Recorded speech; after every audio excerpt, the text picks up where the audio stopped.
আজকে চলো তৈরি করা যাক হচ্ছে রেডি টু ইট গোলাপ জামুন। তো এই প্যাকেজটা তো মোটামুটি ব্লিঙ্কিট, তোমার জেপ্টো, বিভিন্ন রকম বিগ বাস্কেট সবকিছু কিন্তু অ্যাপেই এটা অ্যাভেলেবেল আছে। তো এর পেছনে কিন্তু এরকম 3টে স্টেপ করে দেওয়া আছে, পুরো পরিষ্কারভাবে লেখা আছে।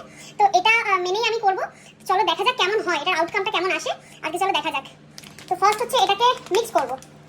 এটাকে দুধ বা এখানে লেখা আছে হচ্ছে জলের সাথে মিক্স করা, তো আমি দুধটা নিয়েছি। এবার আমি জানি না এটা ঠান্ডা দুধ দিয়ে করবো না গরম দুধ দিয়ে, তো আমি আপাতত দুধ গরম করিনি, আমি ঠান্ডা দুধটা দিয়ে করছি।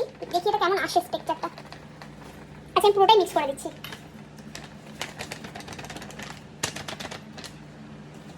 এই যে এরকম কোয়ান্টিটিটা আছে, এখানে রয়েছে হচ্ছে ঠান্ডা দুধ।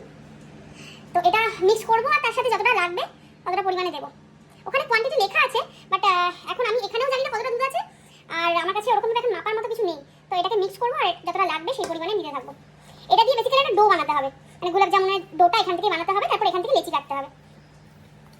জানি এটা আমি ফার্স্ট টাইম ট্রাই করছি, তোমরা কারা কারা এটাকে আগেও ট্রাই করেছো আর ভালো হয়েছে আমাকে জানিও। জানি না এটা কি আসবে, ইভেন এটা যদি আরেকটু কিছু লাগে তখন কি দেবো জানি না। আমি তো পুরোটাই ঢেলে দিলাম।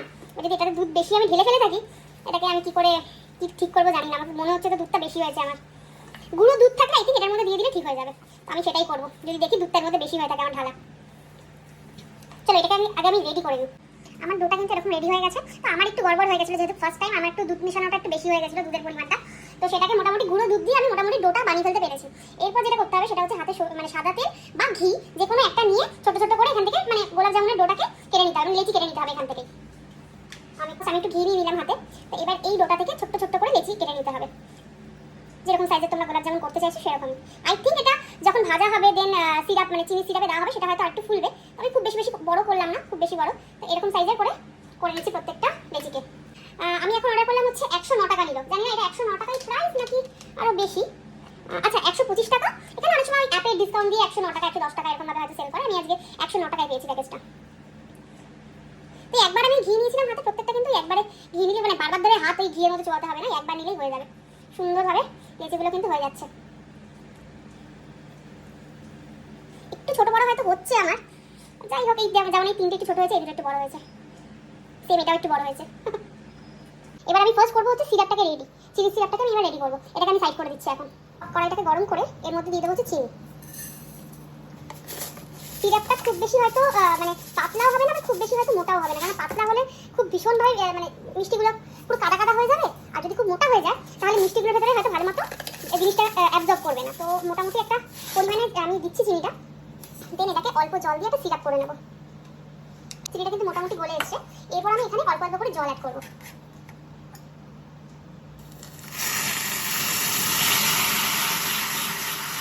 সিরাপটার মধ্যে না 3-4টে এরকম এলাচ ফাটিয়ে দিয়ে দেবো একটু গন্ধের জন্য। সিরাপটা মোটামুটি রেডি হয়ে এসছে, আর একটু যে চিনিটা গলা বাকি রয়েছে ওইটুকু হলেই হয়ে যাবে। এই যে একদিকে আমার সিরাপটা রেডি হচ্ছে, আরেকদিকে আমি কড়াই বসিয়ে দিয়েছি। এই কড়াইয়ের মধ্যে এবার কড়াইটাকে গরম করে তেল দিয়ে, সাদা তেল দিয়ে বা ঘি দিয়ে তোমরা ভাজতে পারো। তো সাদা তেল আমি করবো হচ্ছে সাদা তেল আর ঘি দুটোকে মিক্স করে গোলাপ জামুনগুলোকে একটু লাল লাল করে ভেজে নেবো, কিন্তু এটা কিন্তু খুব হালকা আছে করতে হবে যদি পুড়ে না যায়। তেলটা গরম হয়ে এসছে, এবার আমি লেচিগুলো যে কাটা আছে গোলাপ জামুনে সেগুলো একটা একটা করে দিই। আমি মোটামুটি একসাথে ওই 4টে খুব জোর কি 5টা এরকম একসাথে করে ভাজবো, নাহলে ফেটে ফেটে যেতে পারে। আমি রিস্ক নেবো না, দেখি একসাথে কটা হয়। 4টা একটা হয়ে যাবে, আই থিঙ্ক আর একটা হয়ে যাবে। আচ্ছা কমিয়ে দিই যাতে পুড়ে না যায়। থাক কটাই থাক, 6টা মোটামুটি হয়ে গেছে একসাথে। এবার আস্তে আস্তে এগুলোকে ভেজে নেবো। দেখো হালকা হালকা কিন্তু কালার চলেও এসছে, বাট আমার যেটা রিস্ক আছে সেটা যাতে পুড়ে না যায়, যেন আমি একদমই এখন কমিয়ে দিয়েছি, যেহেতু তেলটা একদম গরম হয়ে গেছিল। পুড়িস না বাবা, আর যাই হোস, আমার খুব রিস্ক লাগছে এটা পুড়ে না যায়। আমি এই জন্য গ্যাসটাকে একদমই লো করে দিয়েছি। আস্তে আস্তে এগুলোকে আমি উল্টে দেবো। একটু ফেটে ফেটে যাচ্ছে, এই একটা চাপের জিনিস। ভগবান চাপ ফাটিস না অন্তত, আর যাই হোস। লো আছে হোক, তারপরে একবারে দেখাচ্ছি তোমাদেরকে কেমন আসছে কালারটা। একদম লো আছে, কিন্তু 2 থেকে 3 মিনিট কিন্তু রাখলেই বেশ সুন্দর একটা কালার চলে আসছে। জানি না ক্যামেরাতে কতটা বোঝা যাচ্ছে, বাট কালারগুলো কিন্তু খুব সুন্দর এসছে। আমি ভাবছিলাম আমাদের পুড়ে যাচ্ছে, বাট না, এটা একদম ঠিকঠাক কালার এসছে, গোলাপ জামুনের যেরকম কালার আসে। এক রাউন্ড আমার হয়ে গেছে, আমি আবার দিয়েছি। আমি এটা করে যা বুঝলাম সেটা হচ্ছে, আমি যখন লেচিগুলো করছিলাম তখনই বললাম যে অন্তত 2-3টের মতো না আমার একটু বড় হয়ে গেছে। তো সেই বড়গুলোই কিন্তু ফেটে ফেটে যাচ্ছে, মানে কেমন বলো তো, এরকম টাইপের একটু ফেটে ফেটে যাচ্ছে। এই যে প্রচন্ড গরমে যে এরকম টাইপের না একটা ফেটে ফেটে যাচ্ছে একটু। এখানেও দেখতে পাবে এখানটাতেও না ফেটে ফেটে গেছে। ওই 2-4খানা একটু বড় বড় হয়ে গেছিল আমার লেচিগুলো, তো সেগুলোই কিন্তু ফাটছে। তার থেকে বড় যখন তোমরা করবে তখন একটু ছোট ছোট সাইজের করবে, ছোট ছোটগুলো কিন্তু একদম গোল্লা গোল্লা ভাবে উঠছে। এরকম গোল্লা গোল্লা উঠছে ছোটগুলো একদম। মোটামুটি 12টার মতো কিন্তু আমার ভাজা অলরেডি হয়ে গেছে। আর যে 4টে আমি এখন দিয়েছি, তো তার মধ্যে আমি 12টাই আগে এই সিরাপটার মধ্যে একটা একটা করে দিয়ে দিই। দেখি কেমন কি হচ্ছে। আমি জানি না সিরাপটা খুব বেশি মোটা হয়ে গেল কিনা। আগে আমি দিয়ে দিই একটা একটা করে।